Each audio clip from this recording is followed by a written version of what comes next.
Corona संक्रमण से दुनिया में 5वें नंबर पर पहुंचा भारत। 24 घंटे में 287 मौतें। देश में कोरोना का कहर जारी है। भारत स्पेन को पीछे छोड़कर कोरोना वायरस वैश्विक महामारी से सबसे बुरी तरह से प्रभावित दुनिया का 5वां देश बन गया है।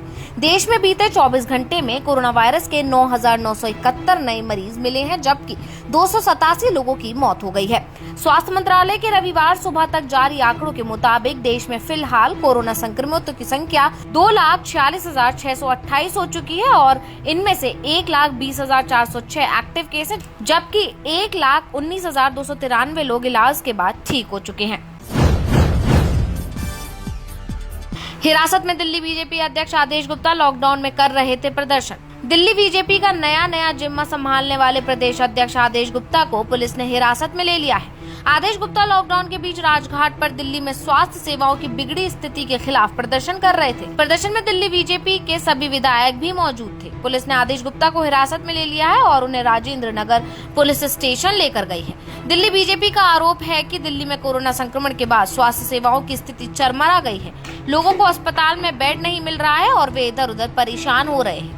दिल्ली बीजेपी इसी के खिलाफ रविवार को राजघाट पर प्रदर्शन कर रही थी और इस बीच पुलिस ने आदेश गुप्ता को हिरासत में ले लिया है। दिल्ली सरकार के अस्पतालों में होगा सिर्फ दिल्ली वालों का इलाज। कल से खुलेंगे राज्य के बॉर्डर। दिल्ली के मुख्यमंत्री अरविंद केजरीवाल ने प्रेस कॉन्फ्रेंस में घोषणा की है कि 8 जून से हरियाणा और यूपी से लगने वाली दिल्ली की सीमाएं खोल दी जाएंगी।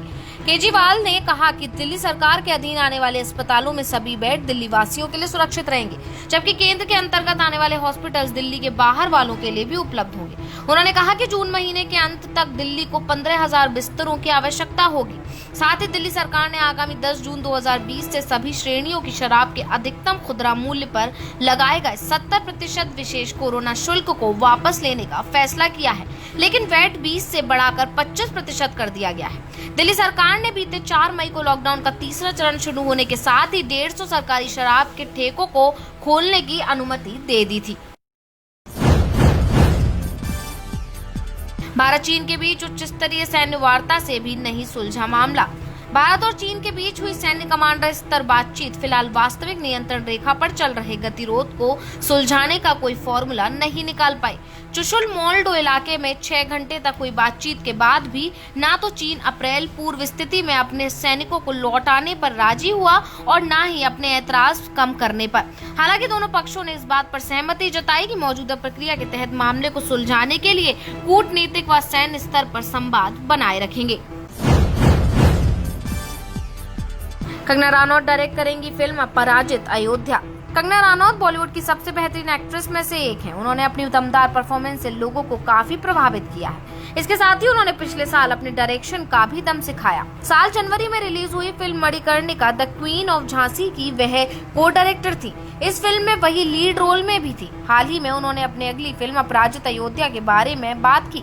इसकी कहानी केवी विजेंद्र प्रसाद ने लिखी है, जिन्होंने बाहुबली सीरीज और Manikarnika the queen of Jhansi की कहानी लिखी थी। इस फिल्म की कहानी पॉपुलर राम मंदिर मामले मुद्दे पर आधारित होगी और कंगना इस फिल्म को डायरेक्ट करेंगी। उन्होंने इस बात की पुष्टि भी की है। देश दुनिया के और बाकी में अहम खबरों के लिए देखते रहिए इंस्टाफीड।